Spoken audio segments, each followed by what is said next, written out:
Evening, ladies and gents. How are we? I just realised I got the. Should I have this way? Oh, there we go. We can see full 4K of our faces now. Evening, everyone. I'm Evan James, one host of Cardiff City World, joined with actually another host today, which is it feels very different. Mr. Reese David Evans. How are we? Yeah, not bad, but cold. Like it's weather's turning bad again, haven't it? Yeah. How's your back? Storms. Oh, but it's really painful. I won't lie. My leg, I've cut down my leg up there, and it's pretty sore. Oh dear. Hey, it shows your commitment to being here anyway. Exactly. I was at the football on Sunday as well. Just in pain. I bet. Yeah. In pain.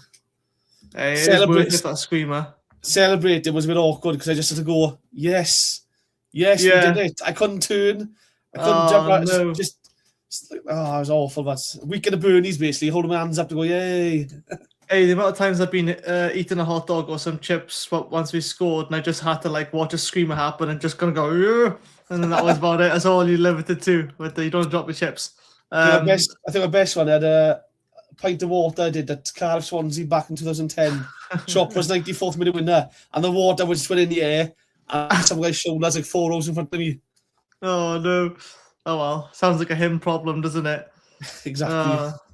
Honestly, it's nice to have the host back. I'm always happy to do shows on my own, but it's a different kind of vibe when you're together. So we got a few things to talk about today.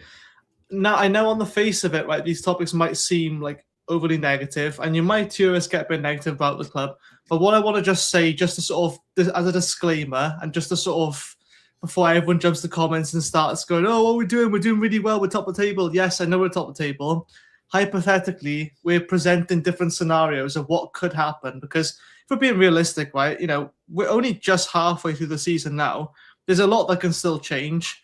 I think right now we're looking at minimum playoffs by the end of the season, because even if we were to dip in form now, I would like to think minimum playoffs, especially with the table separating now and us being on 51 points.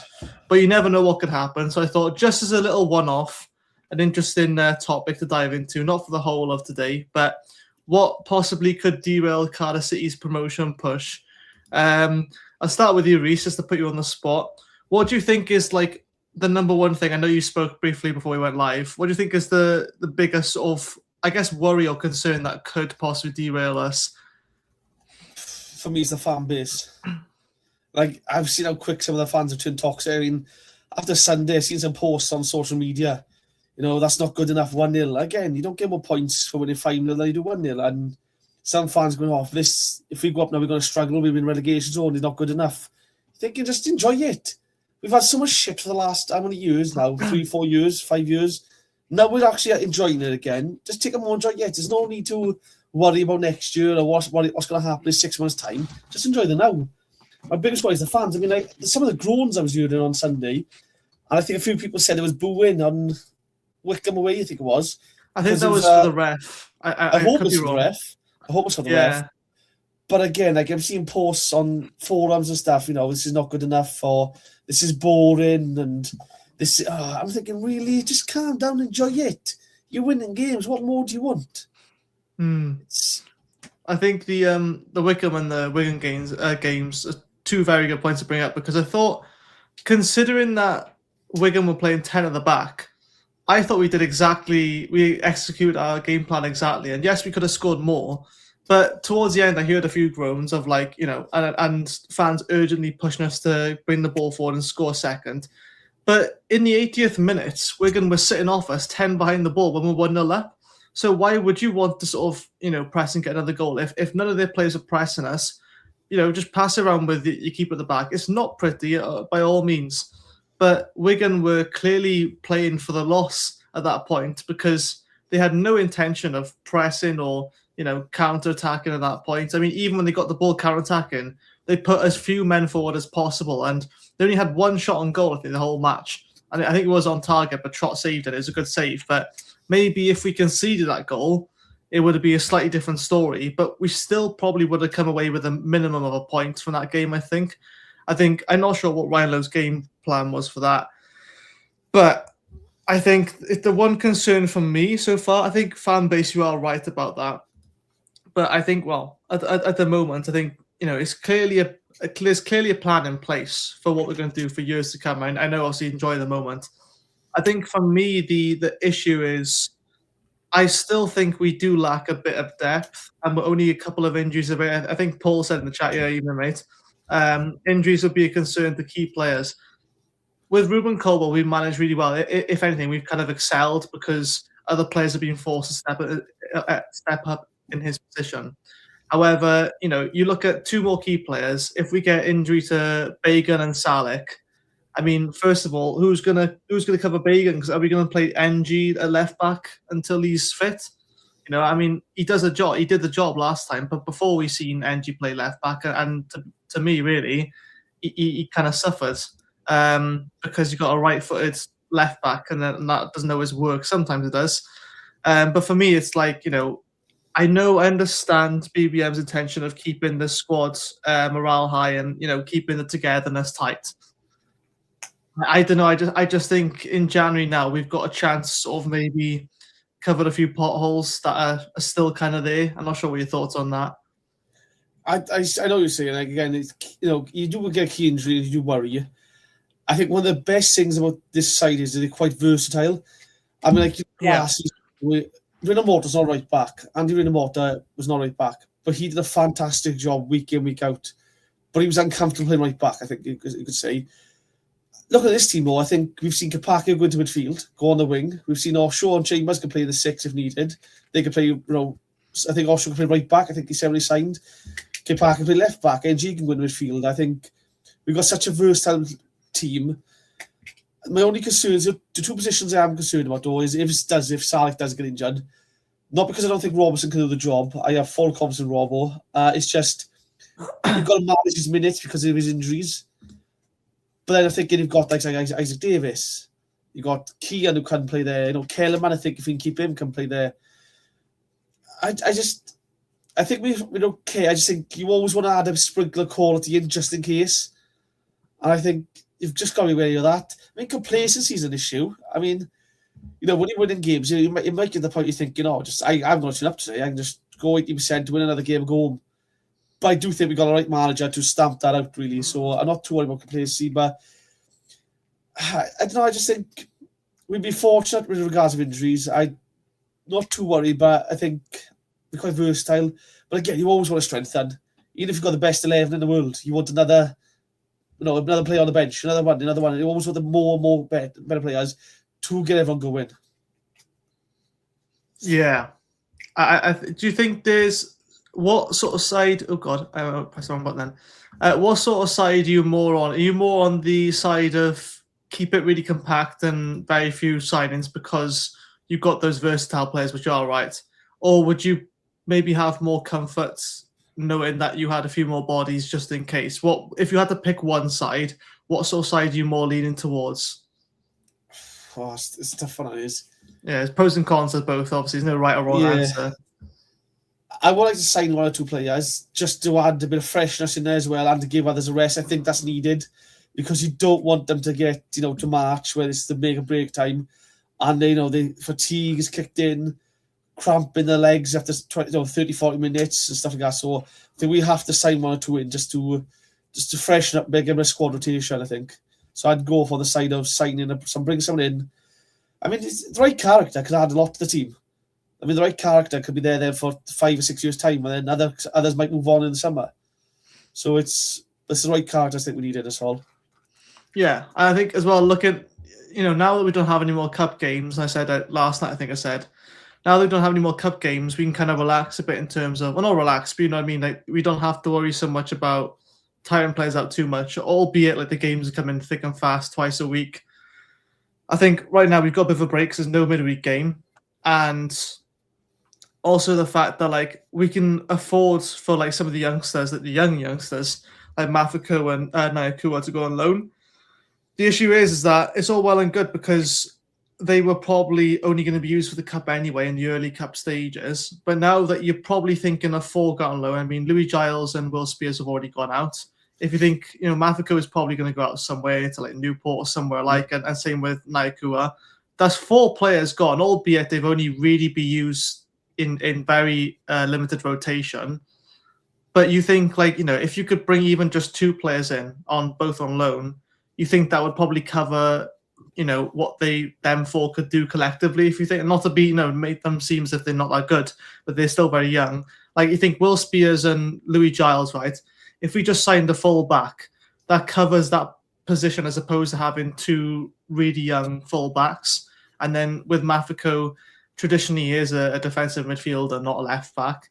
Would you sign another midfielder? Because the issue is that because with that, most of our midfielders, like you said, they are very versatile. Apart from maybe Turnbull and Wintle, you could probably play any of the midfielders anywhere, like along the front or the middle. Like with Robertson, I think at one point he was a winger or even a left back, so he can be versatile there. I mean, Callum Robinson's traditionally a striker, but he's all we've really seen from him now is coming on as attacking midfielder or second striker. I think the worry is if we bring in another, say, midfielder, unless it's a number 6, I don't know if you're going to upset that, because this is the issue, right? Because it's a good problem to have. I feel like Ryan Wintle, for me, he nails his first team spot. But then who do you have as a backup to Ryan Wintle? Because you have Robertson and all that, but it's two different players, is it not? Yeah, they are. For me, Robertson's like number 8, naturally number 8. Wintle is funny because Wintle reminds me of Steve McPhail. He drops into defence to pick the ball up, he turns, he springs it forward, he gets the tackle win. He's very mobile, so he can do the defensive job brilliantly as well. And he offers a lot more than just the bog standard number 6. I think he's very attack minded. He's like a deep line playmaker, I'd say, but can do the defensive role. Is Joel can play there maybe? Maybe, but Joel I think looks better when he's further forward. But I suppose Joel can cover there. If it's just a basic 6 you're looking for, maybe Osho can cover there, because I think Osho's got a bit. Once his fitness is up, I think with the defence behind him, you're not as worried. The only thing with Osho is I think he has switched off once or twice. And that's the only thing I think. But again, if he's playing week in week out, maybe that's just tiredness from not being match fit. But it's a unique position Wintle plays. I think he does such a good job there. It is hard to think of who can replace him if should something happen. But again, if you get a loan, you've got to get someone mobile. Just that's the biggest thing for me. Someone very mobile, athletic, who can get up another pitch, run about a bit, close them down, close on the space, and then get attacks going. I like to see Robertson further field. I don't think Turnbull can do the 6 that Wintle does, because I think he's not as defence minded. Yeah. I think, I was watching the Rumour Mill earlier by Sai, which is out on YouTube, guys, to go and watch. I really highly recommend you watch it, because he mentions Kean Ashford in there, possibly at Sheffield United. Bless you. Have been interested in him a few times, and we've turned it down, apparently. And I was not aware of this until Sai said, but he mentioned, I think, about Darko Gyabi, who we tried to sign or were at least interested, say, at the start of the window.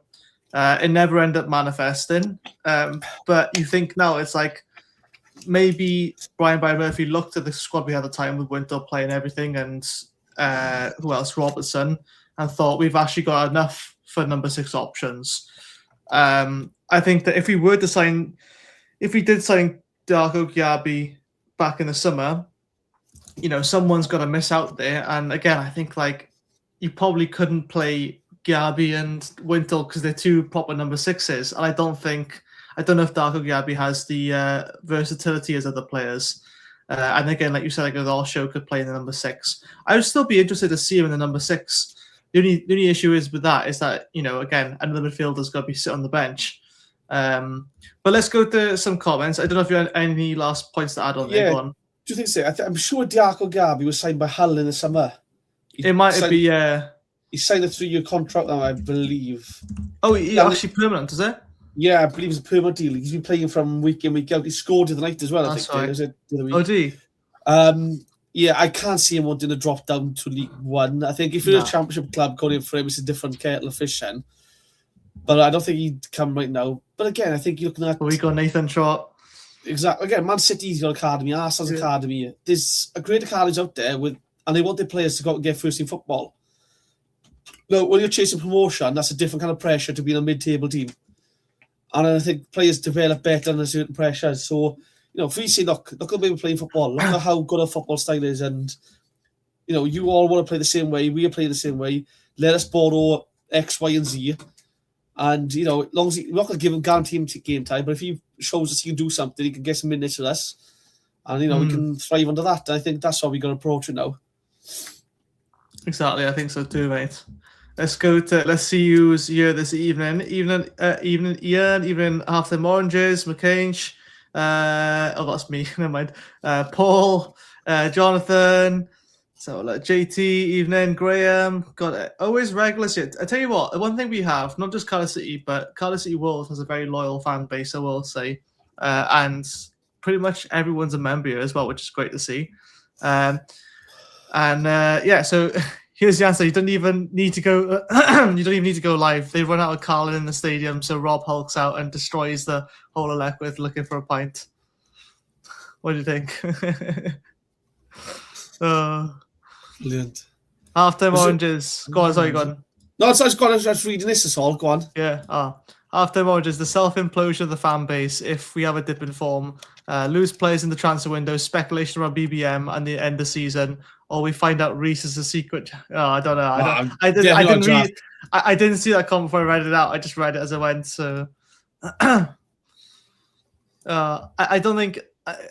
I want to sort of ask you this in a second as well, but like loads of links about or rumors of BBM leaving for Celtic or for Strasbourg, and I genuinely don't understand how he leaves. And I said a lot in detail about why I just don't think it makes sense for him to leave, even if I don't know, people thought even if the links were strong.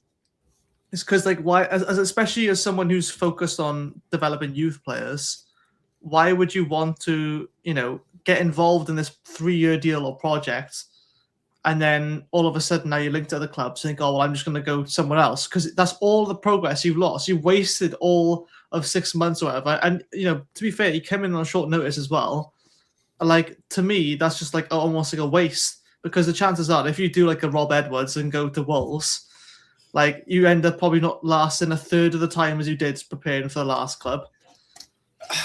One of the things that I was reading up before is Diego Simeone, apparently he doesn't want to come to England to coach because he doesn't feel that he can convey his message across as passionate as he wants to because of the language barrier. Right. Well, the best managers, I think they do think like that. They think, like I have to have a translator all the time now. It's going to take me a few years to learn the language.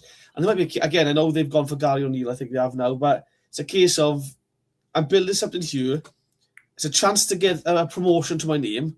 Do I really risk that now and go to Strasbourg for maybe 2 years until the ownership decide they want something else instead? I think you stay. I think you've got to look at it that way. And no offence, I think the English Football League is a lot more exciting. Well, for me, the EFL is the most exciting leagues in the world for me. More exciting than the Premier League and stuff. But so... Yeah, I agree, mate. I think, I know we're biased because obviously we're not even living in England, we live in Wales, but because we're in an English, system, I just think it's just, I don't know what it is. Just for me, in Liga, in the Bundesliga and all the other leagues, you have your few teams that are going to be up there each season. I know the same like with the Premier League, but like I often feel more invested in watching the lower English leagues than the Premier League because the top leagues are so predictable. Yeah. I mean, I understand, you're looking at like the Premier League, and not to be disrespectful, but it's Liverpool, Man City, Arsenal, and probably Chelsea. The four are going to be roundabouts. You've got your poorer teams like your Tottenhams and your Man Cities and all that. Man United's. But apart from that, more or less who's going to be at the top. With the Championship, it's absolutely bonkers every season. You think, I thought Coventry a couple of seasons ago were going to get relegated. And now they're looking to get promoted with Frank Lampard. I thought they were going to get relegated because they hired Frank Lampard. And everyone, even their own fans, were saying, oh, no, here we go, we're finished. And look what he's done with them now. I didn't think Rob Edwards would do well with Middlesbrough up until he left. But, he did. So it's absolutely bonkers. And the League One is the same. I mean, I thought that Bradford would get relegated straight away and then they could be getting automatics this season. So... it is just crazy, isn't it? But for me, like, look at Brighton, right? Brighton went up, they struggled, and then they started growing and signing all these players. And to be fair, played some good football. But then you see, like Cucurella, when they fullbacks, I think it is, getting subbed on. Lamptey, I think, was subbed on. Then they sell McAllister on. And then you're thinking, because they're not in the top eight side really, it's going to happen year after year. They're going to lose their best players year after year. And then you got a job of rebuilding constantly year after year after year. And you've got to keep getting it right for mid-table football. And I think that's just boring in the Premiership. I mean, there's nothing... Again, Palace fans, right, you want the FA Cup won. Take the FA Cup out of it. How boring must it be? Again, you get a win now and again against a decent club. But other than that, you're just mid-table side. There's no push for promotion, push for playoffs. That's what the excitement is for me. See, I just think the Premiership is just too boring. Like, I think with Southampton, Stoke, and Swansea, coincidentally all start with the letter S. Not sure if there's a pattern there, but they always seem to be like every season's like, right, we're going to fight relegation again in the Premier League, and eventually all three of those teams went down to the Championship. But like, it is kind of like predictable. I think Crystal Palace was like that for a bit, but then they kind of stabilised a bit. But yeah, for me, it's just always a bit thing. And don't get me wrong, right? I would love Vicar to get back to the Prem, but there's no feeling like a Championship game where you absolutely have no idea. With Cardiff, whilst it was like a great feeling to have a season ticket, I will say the only downside to the Prem, well, two really, is getting to car park fast because it was absolutely rammed. And the second thing was knowing you were going to each game, just trying to survive. But in some way, it was nice because feeling like the underdog was quite an exciting feeling.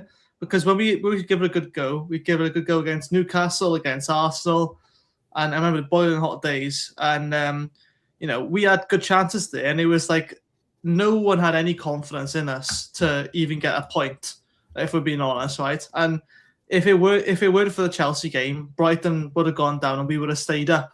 And it literally was that. And funny enough, we beat Man United because we knew we were relegated then. And sometimes I feel like we need the no pressure to get us. But to be fair to the youngsters now in this league, they've got probably the most amount of pressure on them they've ever had. Some of them, it's their first proper year with men's football. And they've got the expectation to get back to the Championship just so that, we can save a lot of money or whatever. But it's like... For me, I mean, like, I don't know, I just think Premier League football right now, if you see it in the Premier League now, you're going to probably play a Sunday afternoon. Or you're going to play Monday at 12:30, Saturday at 12:30. Yeah. Or, there's no Saturday 3 o'clock, unless you're playing West Ham with a boring game, they go chuck in 3 o'clock on Saturday. But the Championship now, it's Tuesday night games, under the floodlights, in the dark, Saturday 3 o'clock or Saturday 7 o'clock or something. It's actually more entertaining as well, don't I? I just think Premiership football is just too boring. The only good thing it's got is the money. And that again, ultimately, that's the aim. Every team wants to get in the Premiership to claim their stake as we're the biggest club in our area, sort of thing. But I'm just enjoying the ride in the Championship and League One and stuff. I'm just cheering the offs. That's exciting for me, that is. It's a nice difference for once, isn't it? Just being, not being the underdogs, for once. It's nice, kind of like, say, dominating. But, we could be doing even better. But the fact that we're on 51 points now within 24 games, it's hard to argue with that. We've got a game in hand as well. Again, the League One is, in most of the competitions, you usually have no more than one game in hand because either games on a different day or is postponed. The League One, right, you've got Barnsley have got 4 games in hand. Like, it's just ridiculous, right? To be fair, they are 17th, but that makes sense now. They've got 4 games in hand. I don't know how they've got that many. Stevenage just still got 2 games in hand. And it's like, it's so, like, frantic that I quite love it. But the same, the fact that we got a game in hand and we're top of table is like a really exciting feeling, knowing that we could fully throw it away. But at the same time, it's like, we were 3 points clear of Lincoln and we got a game above them. So, like, that for me is like, you really have that kind of randomness in it. I don't know. It's just me rambling on about it now. I agree, because again, I think West Ham, how many points of safety are they? Is it 9? Oh, I'll have a look see now. 7 or 9? So West Ham, right? I can't remember how many points of safety they are. I seen it earlier, really. They'd 7. 7 points of safety, right? And people go in, they're down now. That's how we've gone. 7 points. Do we feel 7 points from safety in League One right now? Come March, you could be 3 points in the playoffs. Yeah. Do you know what I mean? It's so much more exciting. Again, this is why for Football League, where they say, West Ham have gone, Wolves have gone, Burnley gone. That's the 3 are going down. They've written them off already. In Championship, League 1, League 2, it's not the case. You could be 7 points away from bottom right now, or 7 points bottom, and still get the playoffs at the end of the season. It's so much more exciting. Real quick, have a guess now. I've just checked. Does anyone else know right now the difference of points between 21st place in League One and the playoff spot? So where Stockport are now at 6 and Burton Albion in 21st. Guess how many points difference there is? About 13, 15, I'd say. See It was somebody, It was 9 about 2 weeks ago. have a look at see the chat if anyone can get the chat as well. I want to see what you think it is. Some people might search it up, but kind of spoils the fun, doesn't it? But like, again, this is why it's much more exciting for me. Like, it's so much more exciting. It's again, I mean, Mansfield. Look at the run they've gone. They were fighting relegation at one point. All of a sudden, now they won a massive, couple of wins. Oh, the 11th now, yeah. Luton was struggling. Look at Luton now up in the playoffs. I mean, this is why. Not now. No, are they? No, I thought they were like 8th. Yeah, 8th. That's what I'm saying. I was being like, but they were struggling at one point. This is why the Football League's so much better. Yeah. One month you could flip the table upside down after the month. You know, each month, whoever's bought them could be up the top half or whatever. It's there's actually 12. Sorry, oh, you frozen a bit. No, go on. Oh, yeah, you're back now. Okay. Yeah, Jonathan said there's 12 points between 4th and 21st. I didn't even see that there's 3 teams in the playoffs on 39 points. It's absolutely mad, isn't it? I mean, only 2 points as well for Stevenage to get into the playoffs. It's 12 points between relegation zone and playoffs. I know we're only halfway through, but still, it is crazy. But I will have to go to something a bit different. I said I got a little quiz for all you guys. I'm sure you all love to be a part of. But I'm just going to scroll through the comments quick, because I did skip over loads. Just will say quickly, guys, if you really want your comment to be read out, to be guaranteed to be read out, you can leave a super chat. It's not a requirement, but it does really help the channel out. And if you're not already a member, just above Reese's head here or mine on the vertical version, you can see the QR code to join and become a member. Price of a cup of coffee, if not less. And I've already said many times how many benefits you can get for that. Let's have a look. Keith Andrews has got Brentford firing 3-0 up against Sunderland, apparently. Yeah, brilliant job, to be fair. A lot of critical of him. Fair play to him. And fair play to Brentford to lose key players in the summer. The two strikers they lost this summer, one to Newcastle, one to United. Lose the manager. Fair play to them. They haven't struggled and fallen apart. They've just kept going. Yeah, fair enough. And Jonathan says the biggest injury concerns are Bagan and Wintle. I think Wintle, I don't know. Wintle you can kind of afford to miss at the moment. Bagan, I don't think so as much, unless it's like a one-game thing. Because I think NG can do a game or so at left back, but he's not a left back. It would, at the form he's at right now, a right back. I wouldn't want to. Maybe Kapaku you could put left back, but I don't know. It's just it's another potential reason why we will be firing, as strong as we were earlier in the season. Paul says we struggle when Kapaku has to defend. For me, yes, he's a good youngster, but with falls, needs more time to develop, and he'll only get better with game time. Yeah, I do agree with that to a point. I think he is. Well, again, it's his first proper full season in men's football, and he's not the only one. I think he is very much of an attacking fullback, though. It's the very traditional one. I just think that comes down then to how he's been managed in terms of has he got his wingers to help cover for him as well or whatnot, and it seems like it is a lot of times.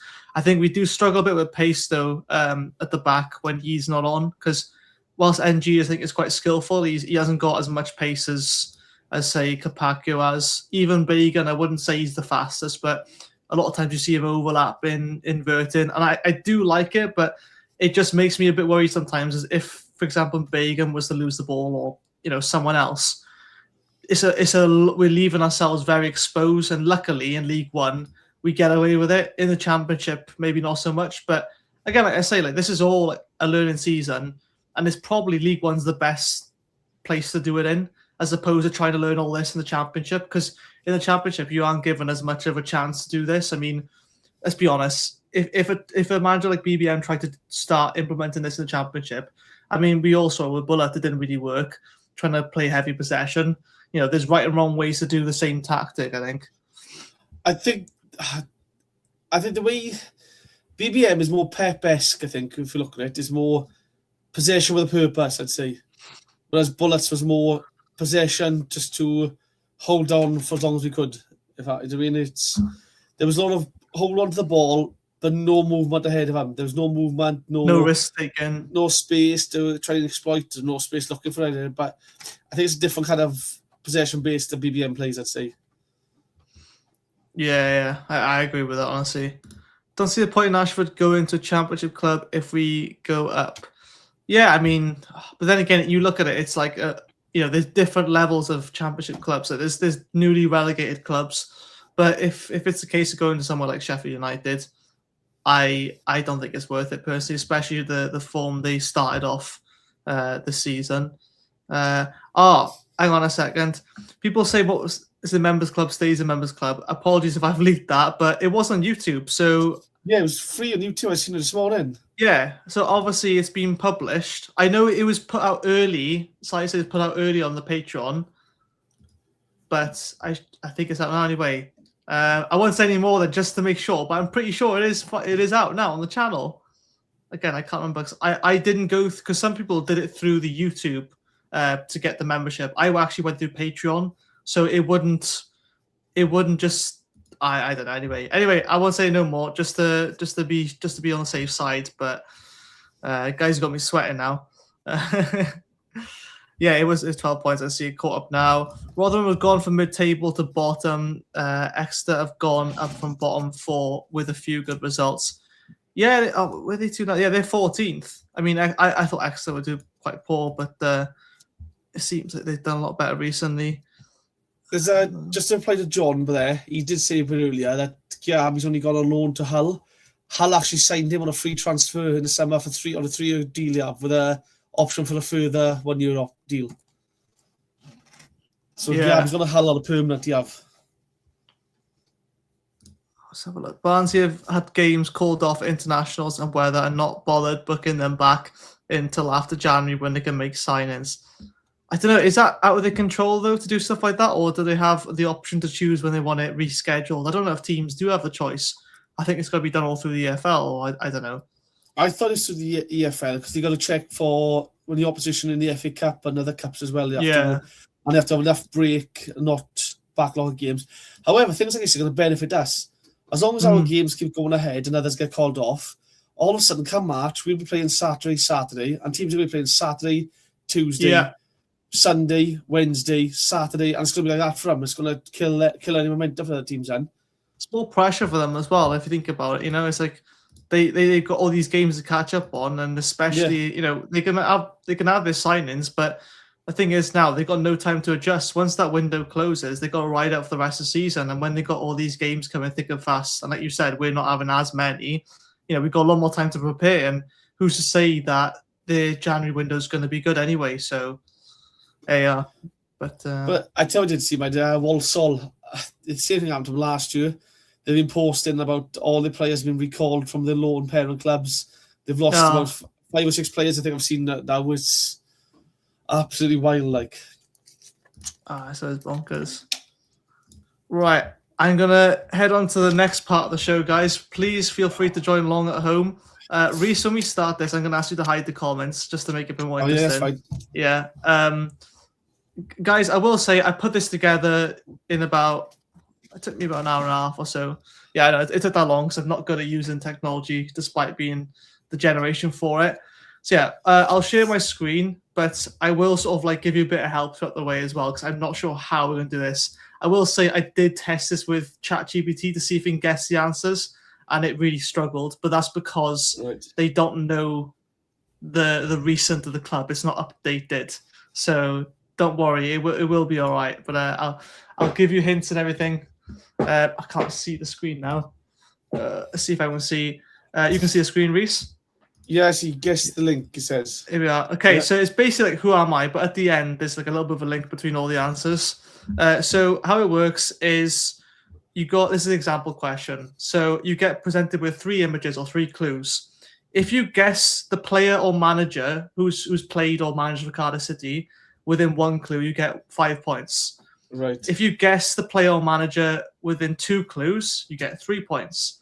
And if it takes you 3 clues to figure out who the person is, you get Alex 1. Robson, by the way. But yeah, I get There it, we are. yeah. But yeah, did you see, when did you get it? Did you The Peru flag, because it's straight away, is it? the only one who's got any Peruvian answer. The only South American we've had, I remember, is Chilean. So I was like, the only Peruvian we got is Alex Robson. Was not Medell, is it? Or Medell was Chilean, yeah. Yeah. Oh, We that's good ball knowledge for me. I think we did have a Uruguayan, like Maximilian something, and before my time. a few managers. Fabio? 5 managers ago, I think it was Maximilian something. He came and he never actually played. So, but yeah, that'll be. I'm just going to note down this is 8 rounds. Oh, I will say as well, to make it a bit easier or to condense it down for everyone, these are only players / managers who have played or managed for Cardiff City since our last Premier League season. So since I think it was the 2018-19, was it 2018 or 2017? So since Warnock was in charge with us in the Premier League season, that's as far back as we go. We're not going before then, mainly because one, otherwise there's too many players it could be, and 2, because it's players I probably wouldn't know. So it is, but not as many. Right, I'll keep track of Reese's points. Reese, if you hide the comments section now, and you guys can play along. No worries. I got private chat that I got up. That's all right. There's another place for that, but we're not on the show. Anyway, number 1. Okay, I'm going to go around. I'll leave it a bit of time, and I'll give you a bit of justification. I'm not just going to leave you with nothing. So, guess the link for number 1. Played for Luton Town. Not to say it was the previous club or whatever. It could be at any point in their career. So, it's not a manager. So, played at Luton Town. If anyone wants to put a guess in early, they can. But I'm only going to accept your first guess if you get the points. I got 2 by you, really. Mark Guinness, my first one. Since the Premier League the last Premier League days, just so you know. So, right, doesn't mean that they could have went on loan to Luton Town, but mainly it is they played permanent there. Keep saying McGuinness. McGuinness would be for me, or Alfie Doughty would be the other one. That's a good shout, Jonathan. I realise there's quite a few people that we've had for players for Luton. It's quite a lot, isn't it? Isaac Vassell, was it? Did he go to Luton? If you want to make a guess, and I'll give you the next clue, because I think most people probably haven't got this on the 5-pointer one, and there's always other rounds. It's up to you. Isaac Vassell, I'll go in. Isaac Vassell. I don't actually know if he did play. Your second clue then, so you can have another guess if you want to. Real Colorado. Oh, Ethan Horvath. Saying Horvath, let's see the comments. Should have gotten the first one. Shit. Why? You're not saying right or wrong. I think it's 2 points. It's 3 points for the second clue, 1 point for the last one. Anyone else? I think someone's already got it. Someone's got the 5-pointer already. Let's have a look at the last one. And Forrest. Yeah, that narrows it down a bit. Yeah, so fair play, McCain. You got 5 points. That well done, mate. I'm not sure if anyone else did. We had James Collins put in there. I completely thought that was a good shout there. Osho as well. McGuinness. Most people said McGuinness. Vassell did play for Luton, so I'll give you a pity point if you want. So anyway, you got 3 points. So McCain definitely is leading though. So guys, if you want to keep track of your own points, I'll trust you know the right one.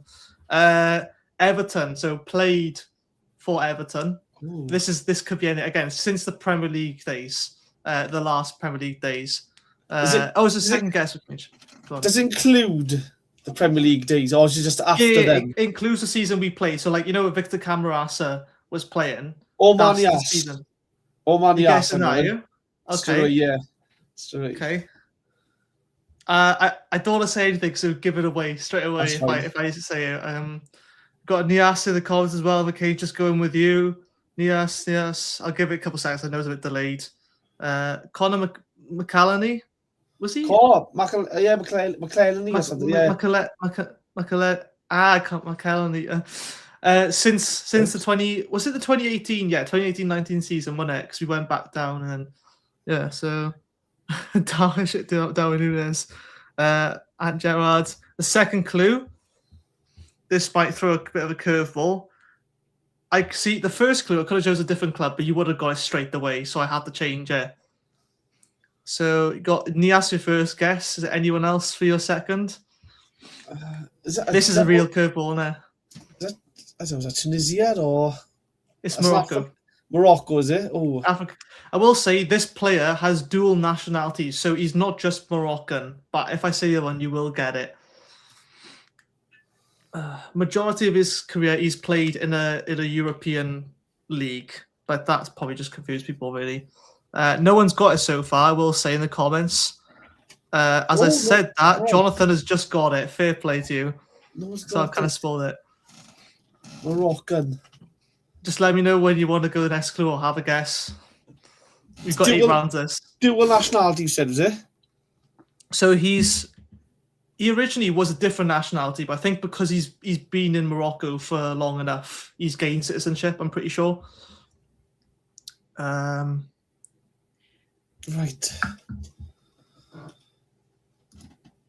Since the last round, it won't be shit.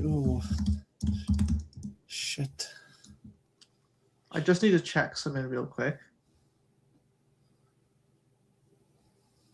I seen one of the comments, and I want to say you're wrong, just so you know. Unless the internet is wrong. Everton. Oh, he was on loan. He was on loan at Everton. That was a tricky one, but I think we'll move on because this will be hard. Oh, for El Ghazi. Jesus Christ. Is it Everton, is he? He went on loan from Aston Villa to Everton for a season or half a season.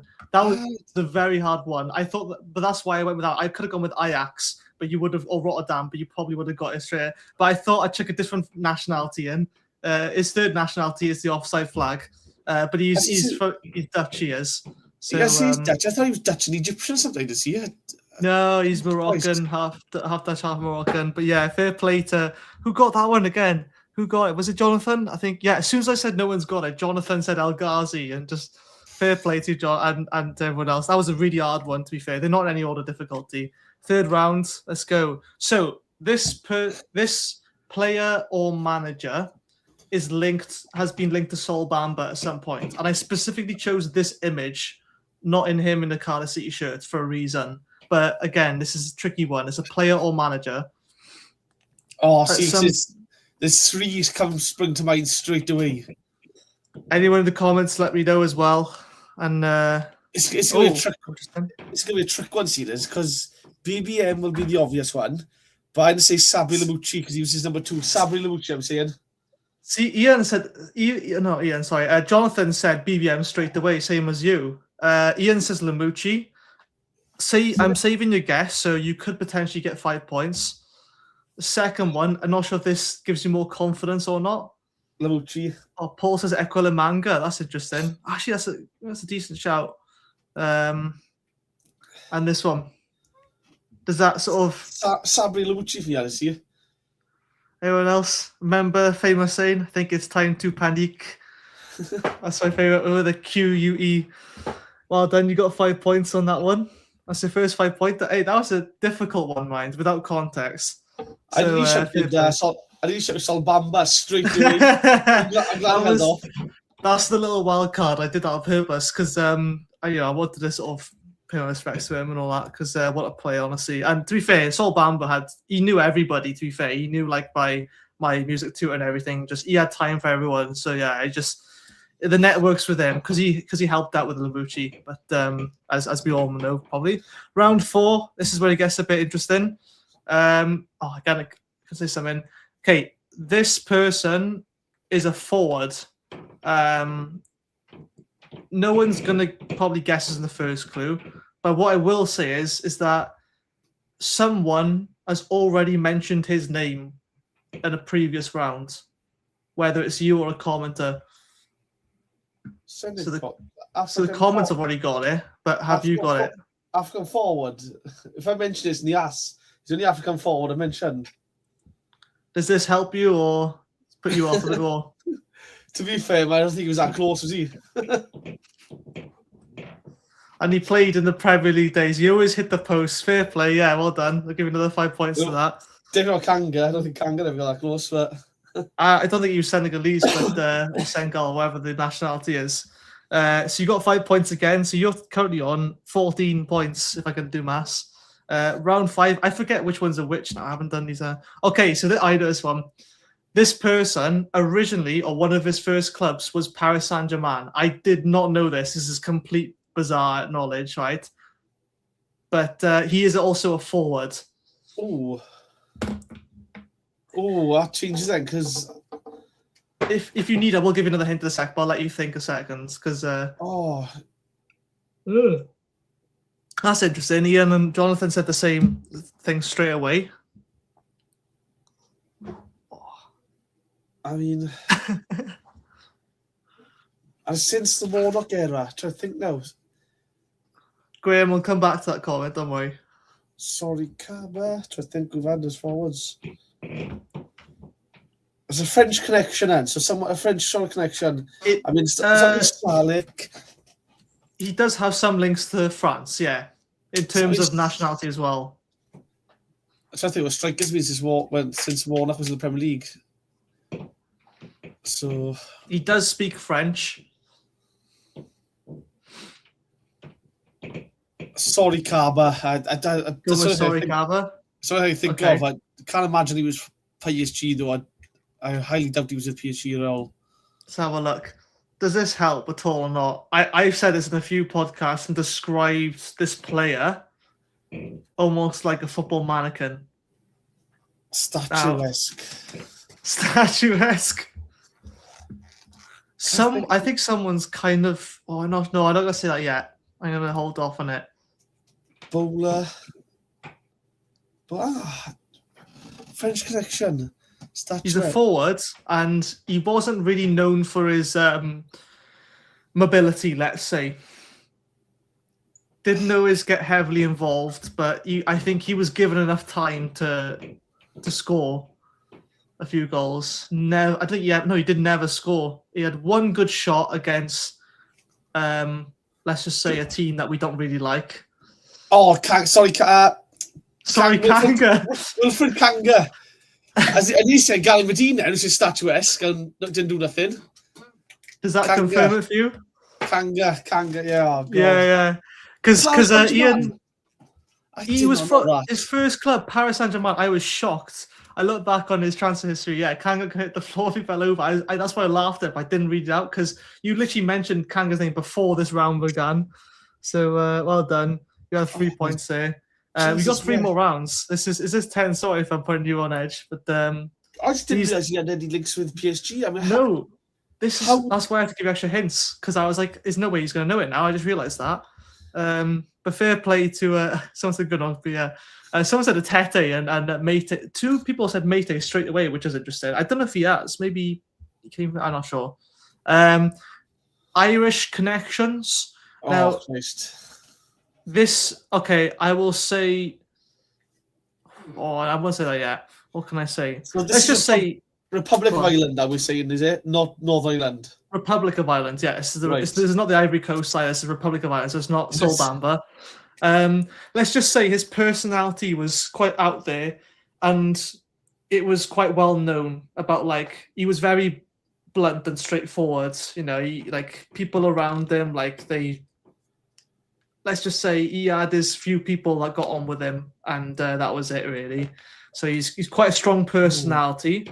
He wasn't afraid to tell people what he thought about them, whether it's in public or in the dressing room. This is a tricky one. It has been a PSG. That's mad. Right, so some said O'Keefe. Joe Mason. Looks for Cardiff. Didn't have issues telling what we thought of them since the Premier League season. So he's been at the club in some capacity. He's quite a popular person, but thinking was he after Warnock? I'm trying to think if he's after Warnock because I got an idea in my head, but I'm not sure if he. I don't. Are you thinking managers or players? Manager, I'm thinking of Mick McCarthy. I know manager. Mick McCarthy's Republic of Ireland. He tells people what he thinks of him, aka Tomlin, Roy Keane. Few people liked him. I think I'm mad. This is, I love this. This is great. Seeing the cog gears turn in people's minds. Like, if he's I'm trying to think who could it be if he's a player though. Halftime Oranges has said McCarthy, mind. It's got Kavanagh from Ian. No, that Big was well Mick. before. Cavs was well Yeah. before, but an Irishman. Oh, hang on. Tell people he thought, oh, Steve Morrison was English when he.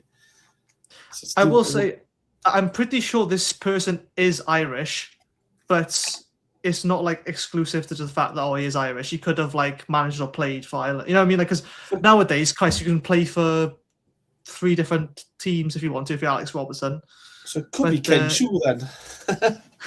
No, I'm pretty sure he is Irish. I'm pretty sure he is Irish. Like I'm like 90% sure. I just want to throw a disclaimer just in case, but he sounds like it as well. So Mick McCarthy, because again, tells what we thinks of him. Yeah, Joel Bacon halftime I just said, but he is quiet. Yeah, so I will say I'll just give you a freebie. It's not Joel Bacon, so it kind of helps. Do you want the second clue and give your guess for this one? I'm sticking with Mick McCarthy a minute because You can say Big Mick, you. Yeah. All right. Does this help or make it any worse for you? Big Mick again, I'd say. Big Mick. I think everyone's probably agree with that. Can it get any better? Oh, it can. This is the famous formation that Mick McCarthy discovered. I would say that's wrong because he got 3 players past the halfway line. I don't think anyone would pass the halfway line when he was manager. See, I tried to find a really defensive looking formation. I was going to make myself, but I think, I'll just chuck it here. I will say those 2 people at wide are also centre backs as well. Yeah, 5 centre halves, 3 holding midfielders. And after we could see that the 5 minutes in his press conference was, I thought we played really well until the first goal went in. Then we started crumbling. Until the first one went in. Oh, mate, you do well though. You get loads of 5 points. You've got 3 5-pointers, 2 3-pointers, and a 1 point. So you scored every time. You haven't not got it.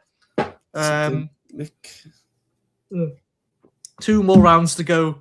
Oh, we're just doing good for time as well. Let's have a look. Let me just say it's not Neymar, even though that person probably is Neymar, but yeah, it is. Because your mic's in the road way, but yeah. So this person, let's just say he liked the ground quite a bit. But I've got my answer already, Ian. I think I know you're gonna say, but it's a tip. Keanu Tete, I'm saying, so do we. Gonna say Tete. That's very judgmental. How come you went to no hesitation whatsoever? Just mate, honestly, what? Again, you would sneeze by him when he'd be on the floor, looking to the referee for a free kick. If he didn't get it, his hands would be in the air. He wouldn't be happy. He'd just pout. Keanu Tete, sorry. Might have another 5-pointer. Everyone else saying a Tete, so either everyone's right or everyone's wrong. Came through the Tottenham Academy, so obviously a future talent, and is stuck in, let's just say, stuck in Rotherham at the moment. I always remember when we signed him, Steve Morrison's interview was, just because he's 6 foot something doesn't mean he can head a ball. That point, I thought, right, when a manager's saying your best attribute, which should be your best attribute, you just doesn't mean you can do it, says it all. I'm sorry, but no. Yeah. Oh yeah, mate. I've literally, because I made this a while ago, I've forgotten which players are which. So I was almost playing along with you, but I remember them as I go. This is the last round. I'm trying to think now who is this going to be. As soon as you said on the floor all the time, I was just sit head. Yeah. I put some of them. See, I tried to think of the order to put the clues in. Thinking if I put like certain things first, I think, he's going to get that. So some I made a bit easier, some harder. I do remember this one. Yeah. So he's played for Nottingham Forest. So he's a player. So you're welcome. Let's see if someone gets it first time as well. Because I reckon you could get it first time, but I forgot about this player, to be fair, that he played for us. He played for us. All right, he played for us. Well, yeah, all of them have played for us, but see, this. It wasn't for like a lengthy period, I will say. No, just when you said he forgot he played for us, meant that it sounds like we had him from Forest, not Forest had him from us, if that makes sense. Fair play, good thinking. Well, let's just say it doesn't. I will say you are right in terms of Forest was before us. That's not to say he came just from Forest to us. It could be from a different club. But I'm just putting that out there. I'm just saying. Oh, see, Harry Arter was on loan, wasn't he? From Jonathan Forest. said Harry Arter. You've got Jonathan Panzo. I completely forgot about him as well. Shit, yeah. Oh, I'm trying to think now. Forest, like, who's been on loan at Forest? Or who's been at Forest and come to us? Well, Leeds have just gone 3-2 up. There we are. Owen Doyle. Owen. That's a bit Ian before. Doyle, I think, isn't it? Yeah, Or Ian Doyle, Irish guy. EOIN. Is that Owen? Yeah, that's the one I'm thinking of straight away in a minute. Ian said Adoma. Was that Oh, after? God. That was after thing. There's loads of previous like Forest players that I forgot about play for us. He's in like League 2 now, I think. Or he's retired, I think. I think Odoma's retired. Oh, he's in League 2, I'm sure he is. He went. Oh no, I swear Odoma went to National League. Anyway, I'm diverging now. Someone says Feeney. Just let me know if you want to guess or want to move on. Just thinking of the defence now. We're going to go through the teams in my head. Yeah. If I give you any more hintsy, I think you'll get it straight away. So I want to just make this last one a bit. Harry Arter. I was thinking Harry Arter. He's the first one to mind for the loan. Harry Arter. Yeah. You're not alone, mate. Jonathan said it as well, to be fair. The next clue. Oh, hang on. Next clue is. I'll say zero card. Oh, hang on. Throwing a curveball here. Not a club you probably thought you'd see, was it? This is a real curveball. Why I left it last. I think someone's going to get it now, but it's a very niche one. Fair play. Olympiacos. Well done, Ian. I should have kept it a secret for the rest of the people commenting, yeah. Fucking hell. Someone said Bamba. After I just said Bamba. Did he play for Olympiacos? Maybe he did. I don't think Bamba played Forest, did he? I could be completely wrong. I don't know much, but... If we didn't have Horvath, no, it wouldn't have been Horvath. There's no way you go to a club that big. It can't be someone... I don't know. He went to Genk or something, or Ghent or something like that. You've got to be decent to go to a club like Olympiacos. I'm trying to think who's been decent for us. I'm pretty sure it was a loan, but still, it was a bit of an oddball because... Yeah, I won't say too much more. What's the next one? Next clue. The next one. No, yeah, you just go on. Olympiacos. This one maybe give it away a bit more or not. I don't know. Some people have guessed it already, not to put pressure. I got a link for the Forest and the Blackpool. I'm just trying to figure out how he went to Olympiacos. What I would say is... It's not just Bowler, is it? Is that your guess? He was at Forest, he was at Blackpool. What I'll say is, the middle one is a bit to throw you off a bit. You might be a bit surprised. No way Bowler's Olympiacos. He's not that good. I mean, he was shocking for us, no offence. Like, he kept cutting back inside. Maybe they like that out there. People just stop and cut back inside. Forest if it makes it any easier, Olympiacos was 100% a loan move. And actually, I want to check that as well now. I'm almost certain. Don't know. I think I was between Blackpool and Forest is Bowler. I'm going to stick with that because I don't know anyone else. But there's nobody else Bowler because there's no way he's been to Olympiacos. Surely it can't be that good. I think he was on loan. It's not clear. Oh, yeah, it was on loan. Okay. You ready for the answer? Yeah, go on. The drum roll, please. It was Josh Bowler. He went on loan. He went on loan, I think, from Blackpool or Forest to Olympiacos before he came to us. How the hell has he had that? Again, the only one I think of as Blackpool and Forest would have been him. Yeah. But again, how was he had an Olympiacos move? How was that come about? Yeah. Fair play. Hats off to his agent. I found out about this back when we had him. And I was like, it was just such the most like random. I think it's the same level as like Kanga being from PSG. But even then, Kanga, you think when he's young, a PSG, like, you know, is probably going to come from France because he's from Ivory Coast. So like, you know, French connections and all that, you know, Africa, it's like a lot of players might start at PSG, but he never probably go to play that height. But with Josh Bowler, he went from like Forest to like Olympiacos, just bizarre. But is that because the ownership? Is that the ownership though? I think it was links to Errol Bullitt or something because that's why. Because he owns Forest and Olympiacos, and he Marinakis. I think that's why. Yeah, is that why? I think that might be why. Jesus Christ! Yeah, the same owner of both clubs, McCain says. Yeah, they hated him apparently. Also, that's hence why Errol Bullock brought him in, because he knew Josh Bowler from Olympiacos, which is the connection. It's bizarre. It's a small world, isn't it? What a strange player he was for us, mind. Again, he had some great goals and assists, but he did nothing for 90 minutes. No, I think he was coached out of doing anything as well from Errol Bullock, I will say. He was very negative, facing away. I will count your points up quick now. You got 4, it's 9. Actually, let me count the 5s first, because I after 20, I struggled to count. 5,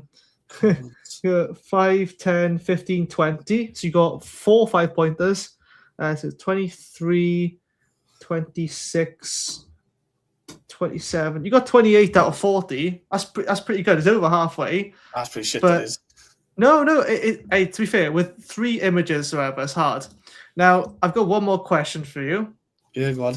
There's a reason why it's called Guess the Link. All of these players have a certain link, and there's not like one completely correct answer. But what do you think the link is with all those players? If you want me to go back, Josh Bowler, Kian Atete. Part I ranted last year, is it? I think I ranted about every single one of these people last year at some point. If you want to know, no, not Alex Robertson, I will say, but example one part of it as well, is it?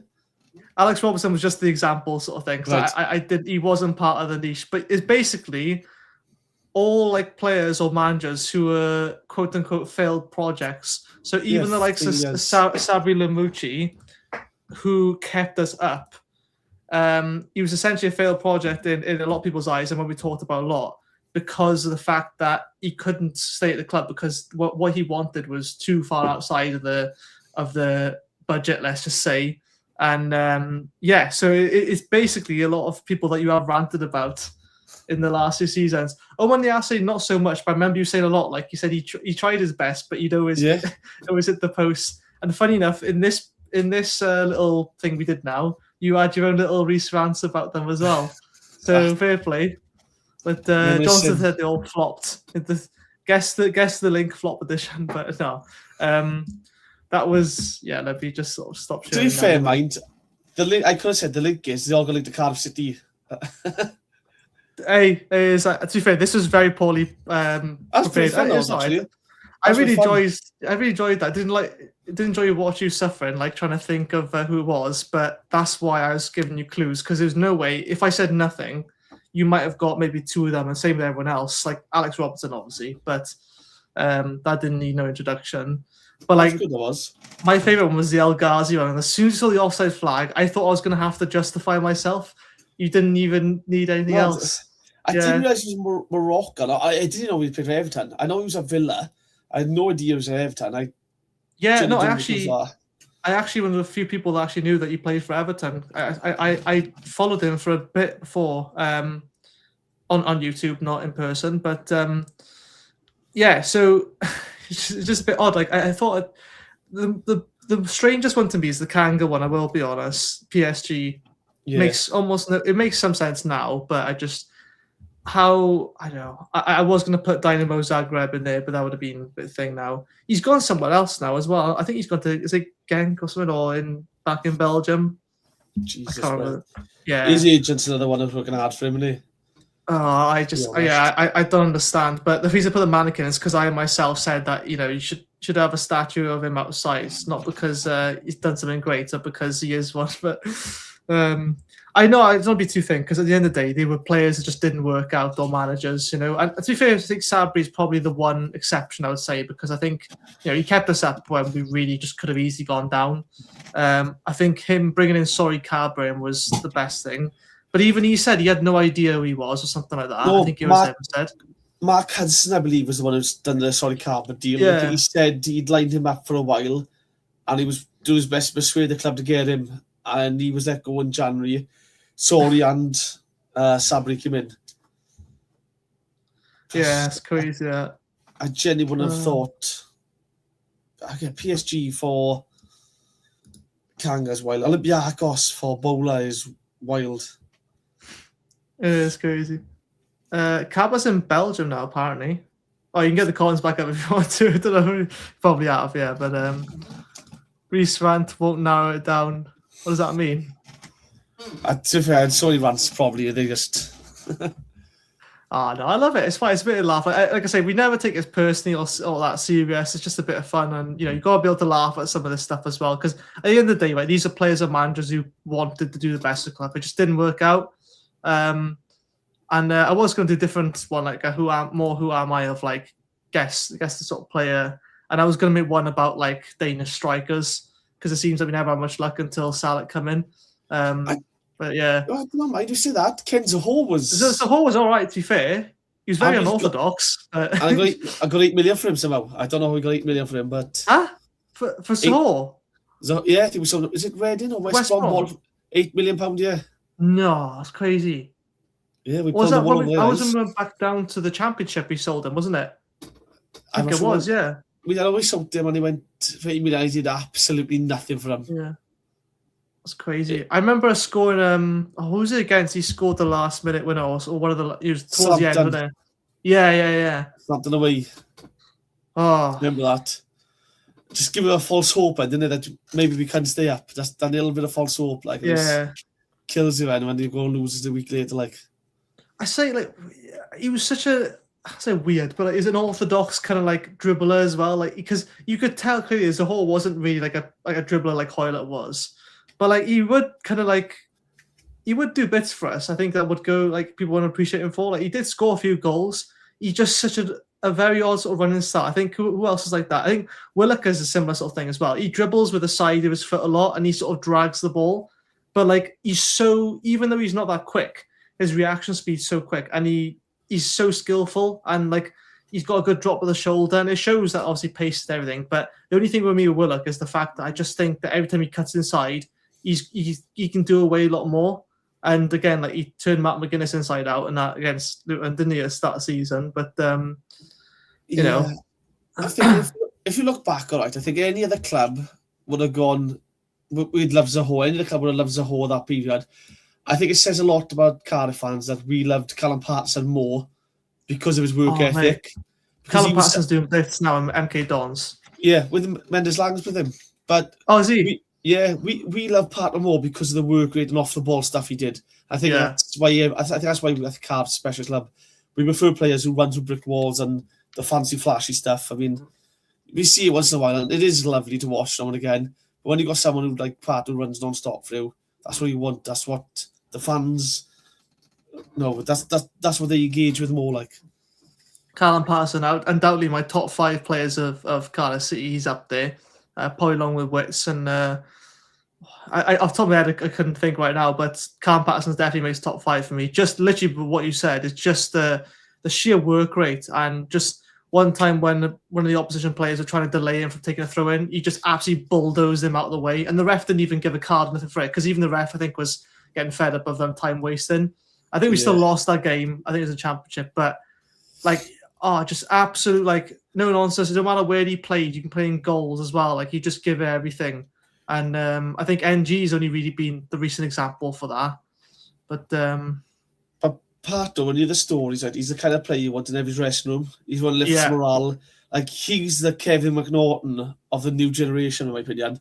He's like the Scottish lad that's hilarious. He's got great stories about, he keeps morale up. He works non-stop, but he's not fancy, not flash. But he'll give 110% week in, week out. Joe Ledley, plays with injuries. I like Ledley. I don't think he was here long enough. That's the problem. He was part of this very special team, and then he left on a free. I would love to see him longer, but again, that side Ledley was part of with like Wits and Tormo up top, Paul Parry, some of the best days supporting Cardiff really was. And that's great. Oh god, we've been over an hour already, but hey, look, we finished on a positive anyway, and we had a nice bit of entertainment. Pub quiz. I like to do stuff like this. Now and again, I'll do some more things. Before we did those situations, I thought it was funny, but I'm honestly surprised, mainly on my part, of how vaguely I sort of made this. I'm surprised how many people got them off the first clue. Like, 'cause I know obviously the link is Cardiff City players, but like, I'm putting like Luton up there as like the first one, and then people already guessing it, and it's like I forget how many players we got from Luton and Forest. Those are like the 2 clubs that we just farm players from on Sheffield Wednesday. And the offside flag, obviously, but Well, there's Anyway. the floor. Picture of the floor. Yeah. I mean, I was going to stick to just pictures of like badges and flags, but I thought, no, there's got to be something better than this. I thought, I'm sorry, chef's kiss to the offside flag, because technically it's a flag, but it's not nationality.